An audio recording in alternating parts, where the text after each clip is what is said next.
tudo em seu devido lugar. Dito isso, vamos iniciar agora a nossa aula sobre tabela periódica.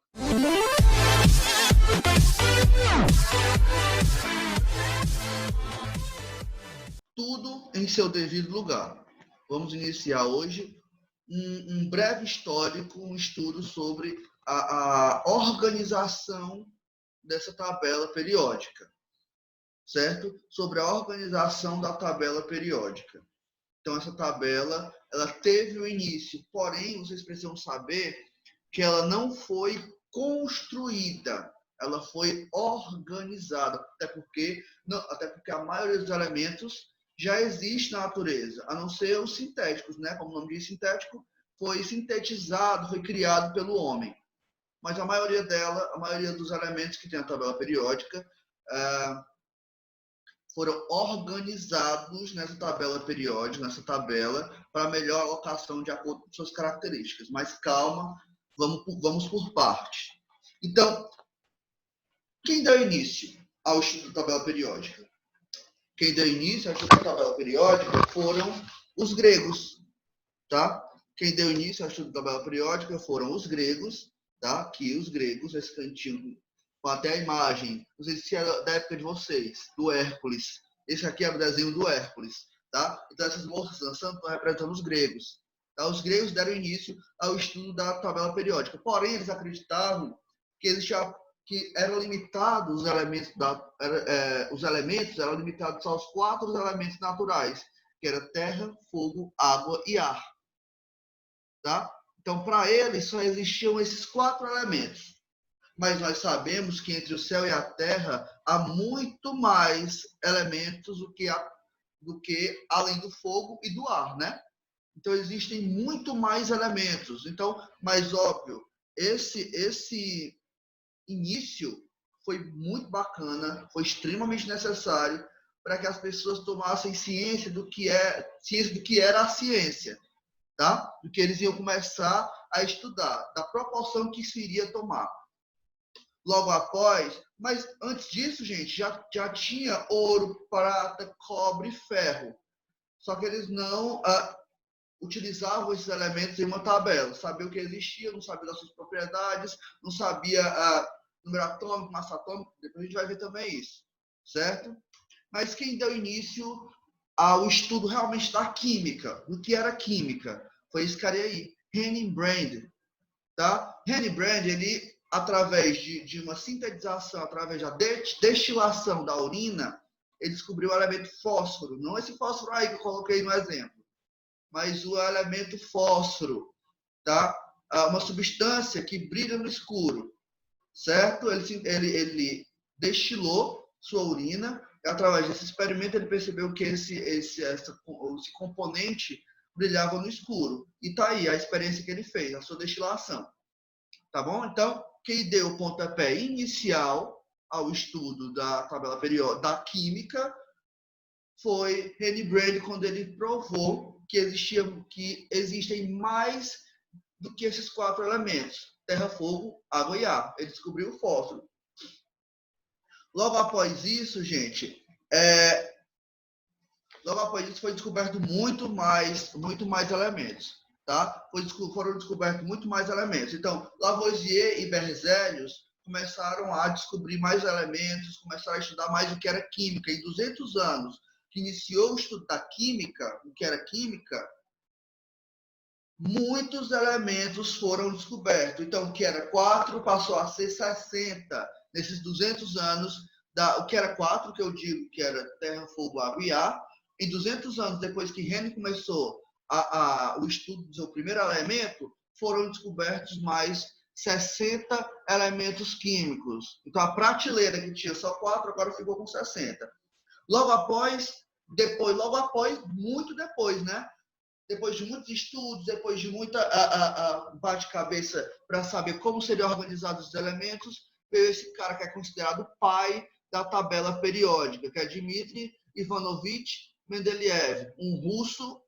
E você sabe que todo russo é meio grosso, ele era grossão, de acordo com algumas biografias. Porém, ele era sempre deixado para o canto. Ele era uma pessoa muito apagada em algumas reuniões de grandes cientistas, mas depois ele se mostrou presente. Como ele se mostrou presente? Através da organização da tabela periódica. Então, Dmitri, ele organizou uma tabela periódica que ultrapassou eras, que ultrapassou tempos. Como assim? Ele organizou de acordo com suas propriedades, com a propriedade dos elementos, tá? Organizou de acordo com a propriedade dos elementos e algumas características que eles possuíam. Então, a sua primeira tabela é essa daí, ó. Porém, ele foi tão inteligente, foi inteligente de tal maneira que ele já tinha deixado alocado espaços para elementos que viriam após sua morte. Óbvio que ele não sabia qual era o elemento, mas ele sabia a propriedade semelhante, pelo que ele já tinha começado a estudar sobre a tabela periódica. Então, ele é considerado o pai da tabela periódica por isso, por sua inteligência ao desenvolver uma tabela tão precisa, certo? Antes disso, queriam classificar os elementos só como metais e ametais, ou seja, que não são metais, né? Porém, gente, é como se eu vi uma analogia muito interessante que eu vou passar para vocês. É como se fosse eu entrasse no supermercado e eu quisesse comprar só alimento perecível e não perecível. Mas qual a característica desse alimento? É sal, é açúcar, é arroz, é feijão? Então, dentro do supermercado tem uma gama de alimentos que você pode comprar, uma gama de produtos que você pode comprar que são classificados como perecível e não perecível. E aqui eu não posso chamar só de metal e não metal, existem diversas características. Então, no decorrer dos anos, foi sendo modificado a tabela periódica para melhor atender às especificidades apontadas por Dmitry Mendeleev. Tá? Então, ela foi organizada dessa maneira. Então, essa daqui é a tabela periódica dos elementos.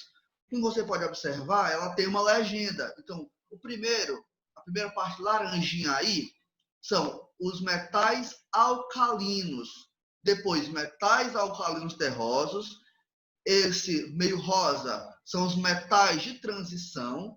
O que está lá embaixo são chamados de lantanídeos, actinídeos. Esse azul mais escuro são chamados de outros gases, tá? Desculpa, outros metais. Depois, esses verdes são os não metais. E lá no cantinho são os gases nobres. Lá em cima, solitário, eu tenho o hidrogênio, tá? Onde ele deu o pontapé inicial foi o hidrogênio, quando atribuíram o número atômico, a massa atômica para ele, que era 1. Depois disso, foi sendo construído todos os outros. Além disso, na minha tabela periódica, eu ainda tenho que saber o que são sólidos, o que são líquidos, o que são gases, tá? E outros que são sintéticos, ou seja, que foram criados pelo homem. Logo após essa aula, nossa próxima aula, tá? Nós vamos falar sobre ligações químicas. Mas antes disso, eu tenho que saber de algumas curiosidades sobre a tabela periódica, tá? Todos os elementos que tem a maioria, vamos lá, a maioria dos elementos químicos, eles são instáveis, não tem uma estabilidade. E o que é estabilidade? Existe uma regra chamada de regra do octeto. O que é que diz a regra do octeto? A regra do octeto diz que para um elemento ser estável, ele precisa de 8 elétrons na sua última camada. Lembra que nós trabalhamos na última aula sobre modelos atômicos? Onde modelos atômicos eu tenho um núcleo, onde no núcleo eu tenho prótons e nêutrons, e orbitando sobre o núcleo eu tenho a eletrosfera, onde vocês vão voltar lá e descobrir qual é esse modelo onde tem as camadas. Tá? Vamos voltar, vamos dar uma estudada. Tem um modelo onde as camadas, antigamente chamado de camada de valência, tá? Ainda é utilizado em alguns livros. Então, tem as camadas, nós conhecemos essas camadas, tá? Onde cada camada é um nível de energia, tem um nível energético, tem uma quantidade de elétrons que são permitidos nessa camada. Então, na última camada, que é a camada de valência, alguns livros dizem, para que o elemento seja estável, nessa última camada, ele precisa de 8 elétrons, ou 2, né? 2 ou 8 é considerado a estabilidade desse elemento.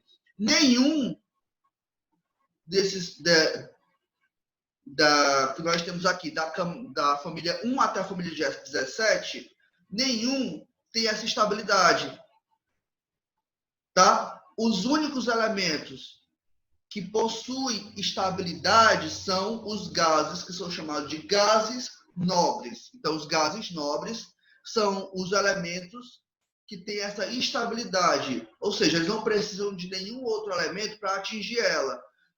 A maioria, todos os elementos da tabela periódica, fora os gases nobres, para eles atingirem a estabilidade, eles precisam fazer uma junção com outro elemento compatível, para que ele consiga, para que ele tenha 8 elétrons. Aí essa junção, tá? Esse composto, vai sim atingir uma estabilidade. Mas os gases nobres não. Os gases nobres, eles já são estáveis. Eles possuem 2, no caso do hélio, ou 8 elétrons na sua última camada, nos outros elementos. Professor, mas como eu descubro se um elemento precisa ou não de elétrons? Através da distribuição eletrônica.